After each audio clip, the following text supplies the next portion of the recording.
ఎందుకు క్లోజ్ చేసేద్దాం అంటున్నారు అనుకుంటున్నా. ఎంత సుదీర్ఘమైన చరిత్ర ఉన్న కేసినేని ట్రావెల్స్ ని క్లోజ్ చేద్దాం అన్న అంత స్థాయిలో హట్ అవడానికి కారణం అంటే ఇప్పుడు చిన్న విషయం కాదు కదా. మొన్న మీరు చూసారు దివాకర్ ట్రావెల్స్ బస్సు యాక్సిడెంట్ అయింది. జగన్మోహన్ రెడ్డి గారు అడుగొచ్చాడు. ఆయనకి నా పేరు పలకటం కూడా రాదు. కాశినేని నాని ఏం తప్పు చేశాడండి? కాశినేని నాని తప్పు చేస్తే సీఎం గారు పోనీ నేను తప్పు చేశాను అనుకుందాం, సీఎం గారు ఎందుకు సమాధానం చెప్పాలి? నా వల్ల సీఎం గారు అసెంబ్లీలో ఎందుకు మాట్లాడాలి? అవసరం లేదు కదా. నేను ఇక్కడ కాకపోతే నాకు 25 రాష్ట్రాలు ఉన్నాయి. తిప్పుతారా క్లోజ్ చేస్తారా? ఈ 2 రాష్ట్రాలు అయితే తిప్పను. డెసిషన్ తీసేసుకున్నారా? It is taken.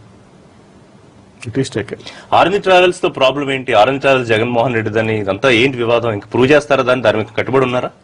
జగన్మోహన్ రెడ్డితో సంబంధాలు ఆరెంజ్ ట్రావెల్స్ అనేది జగన్మోహన్ రెడ్డి బినామీ.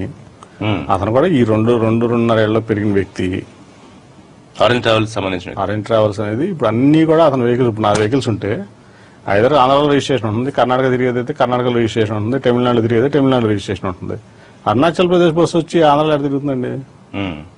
అరుణాచల్ ఇప్పుడు నేను పట్టించుకోవట్లేదు రవాణా శాఖ. అది మీరు బాలసుబ్రహ్మణ్యం గారిని అడగాలి. ఇంకా మీకు ఒక ఐడియా ఉంటుంది కదా, ఎన్నాళ్ళ నుంచి దొరికిన వ్యాపారం చేస్తున్నారు ఇప్పుడు అది నేను దాని మీద కామెంట్ చేయదలుచుకోవాలా. అసలు వివాదం అక్కడ మొదలైంది కమిషనర్. నేను దాని మీద కామెంట్ చేయదలుచుకోవాలా. అది ఎవరైనా కానీ తప్పు చేస్తున్నాం రైట్ చేస్తున్నాం అనేది వాళ్ళ గుండెల మీద చేసుకుని వాళ్ళు చెప్పుకోవాలి. పాయింట్ బ్లాంక్ లో మరో షార్ట్ బ్రేక్ తీసుకుందాం. బ్రేక్ తర్వాత పాయింట్ బ్లాంక్ కొనసాగుతుంది. Welcome back to point blank. Point blank లో ఎంపీ కేసినేని నాని ఉన్నారు. నాని గారు, ఈ మధ్య కేసినేని నాని బీజేపీకి దగ్గరగా ఉంటున్నారా? అంటే నార్మల్ గా ఎంపీగా ఉండే సంబంధం కన్నా మరి కొంచెం ఎక్కువ సాధించారు. నేను రాజకీయంలో ఉన్నంత వరకు చంద్రబాబు నాయుడు గారి దగ్గర ఉంటాను. లేకపోతే వెళ్ళి నా వ్యాపారం నేను చేసుకుంటాను. అంతేనా? అంతే. అంటే రేపు ఎటు నుంచి అటు వచ్చిన ఒక బెర్త్ ఒక టికెట్ విజయవాడకి బీజేపీ నుంచి సిద్ధం చేసుకుంటున్నారు నాని. నేను ఉన్నంతకాలం రాజకీయంలో తెలుగుదేశం పార్టీలో చంద్రబాబు నాయుడు గారి నాయకత్వంలో ఉంటాను.